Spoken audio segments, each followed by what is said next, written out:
Good morning students. आज हम देखते हैं क्लास 12 का टॉपिक फिनॉल। फिनॉल को हम कार्बोनिक एसिड भी कहते हैं। First of all what is phenol? They are the hydroxy derivative for aromatic hydrocarbon. यानी किसी भी एरोमेटिक हाइड्रोकार्बन में अगर आप OH ग्रुप को अटैच करते हो, डायरेक्टली OH ग्रुप अटैच होता है तो उसे हम फिनॉल कहते हैं। जैसे आप बेंजीन लीजिए, बेंजीन से एक हाइड्रोजन हटा के आप वहाँ हाइड्रोजन ग्रुप अटैच कर दीजिए तो फिनॉल बन जाएगा।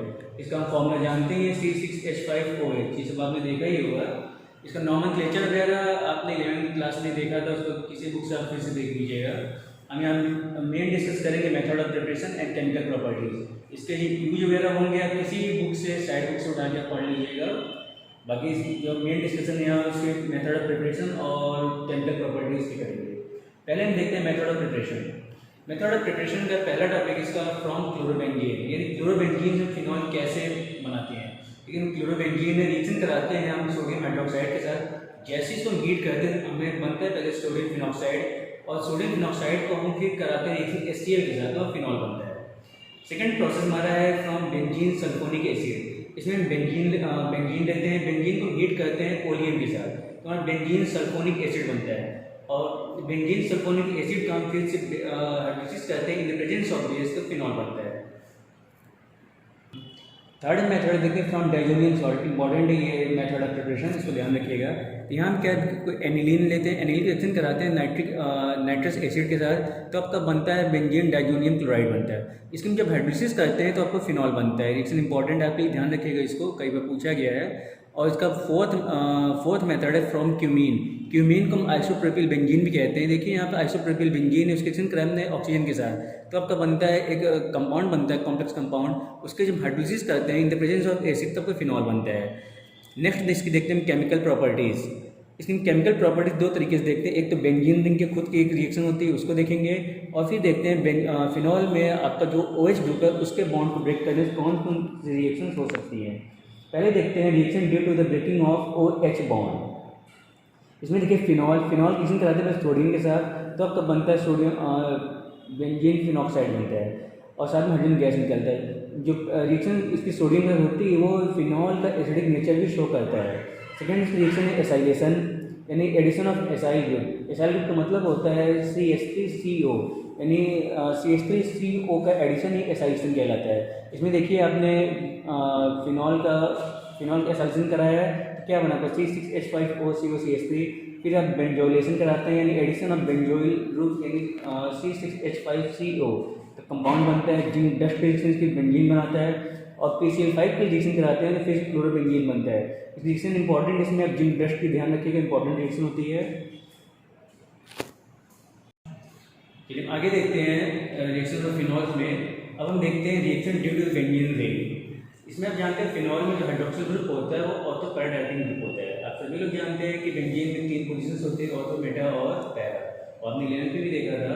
तो हाइड्रोक्सिल ग्रुप इसमें जो चीज़ भी अटैच करेगा वो कहाँ पर अटैच करेगा, ऑर्थो और पैरा पे। जैसे तो पहले एग्जांपल देखिए हेलोजिनेशन।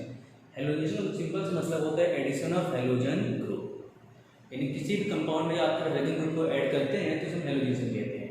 इसकी रिएक्शन देखिए फिनॉल लिया आपने, कोई हेलोजन ग्रुप लिया, इसकी रिएक्शन दो तरीके से कराई जाती है। जो रिएक्शन होती है वो हम देखते हैं in presence of protic solvent है या in presence of aprotic solvent है। जैसे कार्बन डाइसल्फाइड एक अप्रोटिक सॉल्वेंट होता है। अगर इसमें हम कराते हैं रिएक्शन बेंजीन की और हेलोजन ग्रुप के साथ, देखिए आपको ऑर्थो प्रोडक्ट अलग बनता है और पैरा प्रोडक्ट अलग बनता है। जबकि अगर हम प्रोटिक सॉल्वेंट प्रेजेंस में कराते हैं तो सेम रिएक्शन में क्या होता है कि इसमें ऑर्थो और पैरा सारे ग्रुप्स एक ही बेंजीन में फिल हो जाते हैं, यानी वहाँ पे ऑर्थो पैरा अलग नहीं बनता है। सेम कि नाइट्रेशन देखिए, नाइट्रेशन में भी आप देखते हैं कि हम जो नाइट्रेशन कराते हैं इसका मतलब है एडिशन ऑफ नाइट्रो ग्रुप। अगर हम डाइल्यूट HNO3 कराते हैं तो ऑर्थो अलग पैरा अलग, लेकिन हम सेम रिएक्शन कराते हैं कॉन्सेंट्रेट HNO3 के साथ तो सेम रिंग पे सारे नाइट्रो ग्रुप अटैच हो जाते हैं, यानी ऑर्थो पे पैरा पे फिर से ऑर्थो पे। इसे हम कहते हैं पिक्रिक एसिड। इंपॉर्टेंट रिएक्शन होती है, ध्यान रखिएगा कि जब भी फिनॉल रिएक्शन कराते हैं कॉन्सेंट्रेट नाइट्रिक एसिड के साथ पिक्रिक एसिड बनता है। कई बार पूछा भी गया, आप इसको ध्यान रखिएगा। अगला हम देखते हैं सल्फोनेशन। सल्फोनेशन का मतलब है reaction of phenol with concentrate sulphuric acid. आप देखिए वहाँ पे सल्फोनिक ग्रुप अटैच होता है, SO3H को हम सल्फोनिक ग्रुप कहते हैं, एक बार ऑर्थो पे और एक बार पैरा पे। अगला रिएक्शन देखते हैं फ्रीडल क्राफ्ट रिएक्शन, इंपॉर्टेंट, इसको ध्यान रखिएगा। फ्रीडल क्राफ्ट रिएक्शन में हम दो रिएक्शन देखते हैं, एक एल्काइलेशन और दूसरा एसाइलेशन। एल्काइलेशन का मतलब आप सब लोग जानते हैं एडिशन ऑफ एल्किल ग्रुप, और एसाइलेशन का मतलब होता है एडिशन ऑफ एसाइल ग्रुप। ये फिनॉल रिएक्शन कराते हैं CH3Cl के साथ। तो आप यहाँ देख रहे हो एल्किल ग्रुप आपका CH3 है, एक बार ऑर्थो पैड हुआ है, फिर एक बार पैरा पैड होता है। सेम तरीके से हम एसाइलेशन करवाते हैं तो एक बार ऑर्थो अटैच होगा फिर पैरा पैड। जैसे आपको देखिए फिनॉल रिएक्शन करा रहे हैं CH3COCl के साथ, तो C और CH3 ग्रुप कहाँ पे अटैच हुआ है, एक बार ऑर्थो पे और फिर से पैरा पे। जितने भी रिएक्शन इसमें आप सभी में एक कॉमन सी बात देखेंगे कि इसमें जो पैरा प्रोडक्ट होता है वो मेजर में बनता है, और आपका जो ऑर्थो होता है उसकी क्वांटिटी में सब माइनर होती है। आगे देखते हैं कुछ important reaction of phenol sure, इसको याद रखिएगा, काफ़ी इंपॉर्टेंट रिएक्शन होती है सारे ये। पहले से कोल्बी रिएक्शन है। कोल्बी रिएक्शन आप क्या देख रहे हो, फिनॉल रिएक्शन कराते हैं कार्बन डाइऑक्साइड के साथ इन द प्रेजेंस ऑफ, मतलब से हाइड्रोलिसिस कराते हैं in the presence of acid, तो आपका क्या बनता है सैलिसिलिक एसिड। दूसरी इंपॉर्टेंट रिएक्शन रीमर टीमैक रिएक्शन। यहाँ पर दो रिएक्शन देखी जाती है कि फिनॉल रिएक्शन पहले कराते हैं क्लोरोफॉर्म के साथ in the presence of base, तो आपका बनता है ये सैलिसिलिक एल्डिहाइड बनता है।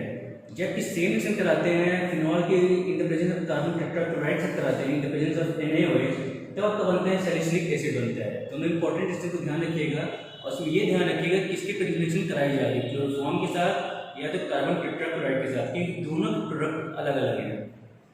अगले इसमें नेक्स्ट इंपॉर्टेंट रिएक्शन देखते हैं रिडक्शन। हम फिनॉल की रिडक्शन कराते हैं इन प्रेजेंस ऑफ निकेल, हमेशा बनता है साइक्लोहेक्सेनॉल।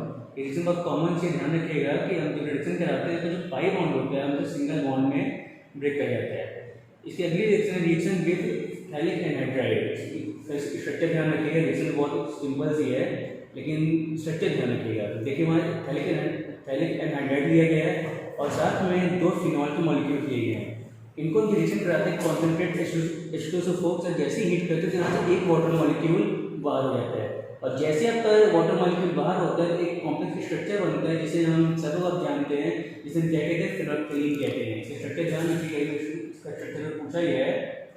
बाकी फिनॉल के यूजेज वगैरह क्या है वो आप उससे देख लीजिएगा, क्वेश्चन सॉल्व करिएगा। नहीं आता है आप हमसे डिस्कस कर सकते हैं, या क्लास करने पे इसके बारे में डिस्कस कर लेंगे किसी से। Thank you.